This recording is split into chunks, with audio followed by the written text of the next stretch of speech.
దేవుడు మన కోసం ఏమేమి చేశారు మనం తెలుసుకున్నాం. ఒకటి, దేవుడు మన ఎంతో ప్రేమించారు. రెండోది, దేవుడు మన కోసం తన ప్రాణాన్ని అడిపించారు. మూడోది, దేవుడు మన కోసం మరణాన్ని జయించి తిరిగి తెచ్చారు. ఆయన ఎలాగైతే తెచ్చారో నీవు నేను క్రీస్తుని ఎందుకు విశ్వసిస్తున్నామో మనమందరం కూడా ఒక రోజు లేకపోతున్నాం. ఎక్కడి నుంచి?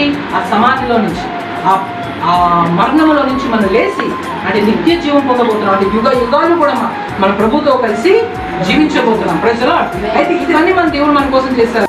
ప్రాణమిచ్చే మృతిని గెలిచిన యేసు రాజే మాదిశయం తన ప్రాణమిచ్చే మృతిని గెలిచిన యేసు రాజే మాదిశయం ప్రాణమిచ్చే మృతిని గెలిచిన యేసు రాజే మాదిశయం తన ప్రాణమిచ్చే మృతిని గెలిచిన యేసు రాజే మాదిశయం